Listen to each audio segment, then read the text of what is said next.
India থেকে সন্ত্রাস ঢুকাই দেয় এই দেশে। আমি শহীদ মেহরুন নেতার পিতা।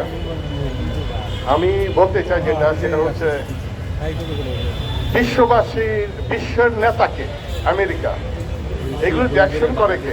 হিউম্যান রাইটস ওয়াচ, মানবাধিকার সংগঠন, জাতিসংঘ, তারা এখন কোথায়? কি ঘুমায় আছে সবাই? এত মুসলমান যে হত্যা করতেছে ইন্ডিয়াতে, তারা দেখে না?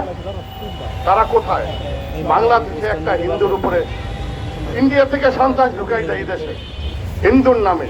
তারা সন্ত্রাসী করে, তাদেরকে আটক করলে বলা হয় যে হিন্দুর উপরে জুলুম হচ্ছে, আমরা এইটার বদলা নিব, বাংলাদেশ দখল করব। প্রতিনিয়ত যে হিন্দু মুসলমান হত্যা করা হচ্ছে, মসজিদে ঢুকে, ঘরে ঢুকে, কি জাতিসংঘ দেখে না? এটা আমেরিকা বিশ্ব মোড়ল উনি কি দেখে না? হিউম্যান রাইটস ওয়াচ, বিভিন্ন মানবাধিকার সংগঠন, ওনারা কোথায়? ওনারা তো আসে না, দেখে না কেন? কেন আসে না? ওনাদের প্রতি বলতেছি আপনারা দেখেন, এটা ঠিক না, এটা মোটেই ঠিক না। এটাকে গণতন্ত্র বলে না। ইন্ডিয়া যেটা হচ্ছে এটা অনেক জুলুম হচ্ছে। আপনারা এই ব্যাপারে পদক্ষেপ নেন। আমি বলবো বিশ্ব মিডিয়াদেরকে, বিশ্ব মাতাব্বার যারা আছেন তারা দেখেন এই ব্যাপারে।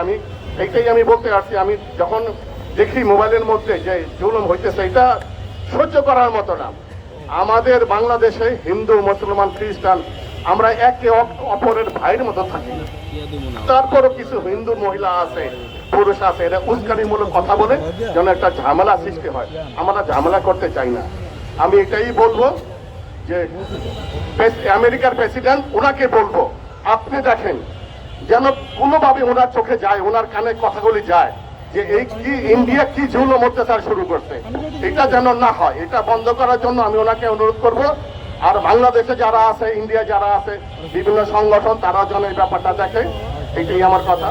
আসসালামু আলাইকুম ওয়া রাহমাতুল্লাহি ওয়া বারাকাতুহু।